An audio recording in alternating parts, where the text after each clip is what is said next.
Namaste, it's Evelina here. Today I'm going to share with you tips on how to forward fold. So we'll take as example Paschimottanasana, so seated forward fold. In the seated forward fold, first of all you want to really ensure that your glutes are rolled back, so you're sitting on the sitting bones. And in here, as you can see, my back is straight, my lower back is straight. However, not everyone will have this position.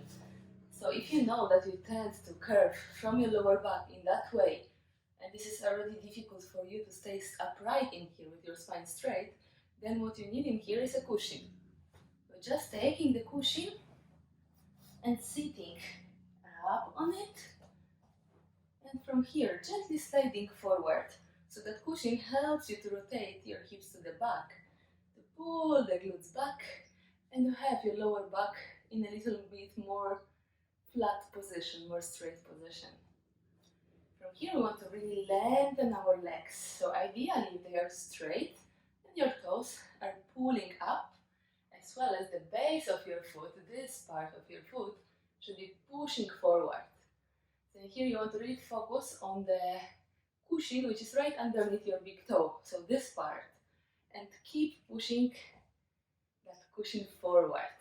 So this helps to internally rotate our thighs, and then we have a little more space to fall forward.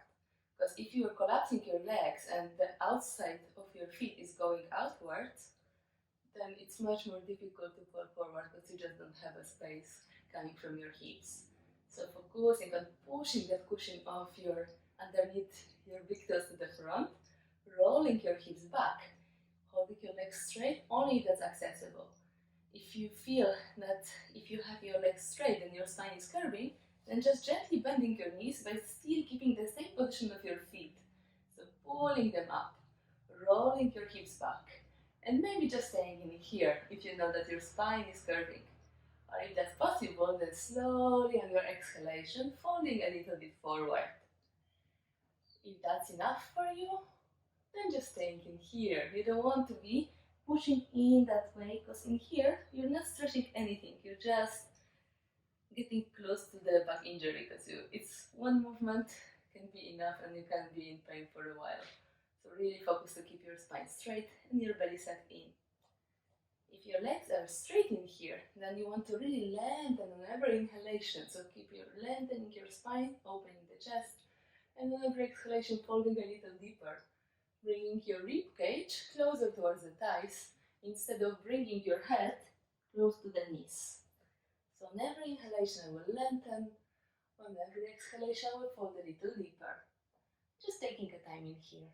Every inhale lengthen, every exhale deepen. Every inhale lengthen, and exhale deepen. And staying in here for a couple of breaths. Keeping your neck relaxed, so you don't want to be pulling your head up. You don't want to be pushing it down towards the knees if your spine is curving. Just keeping it neutral.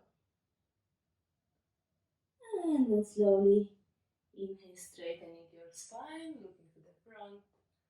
Exhale. And on next inhalation, slowly coming back all the way. So you may apply all those tips to different forward folds. So, for example, Janu Shirshasana, you would do exactly the same, rolling hips back, pushing foot front, lengthening on inhale, and deepening on the exhale. Thank you so much for joining me. Hope it was useful for you. Namaste.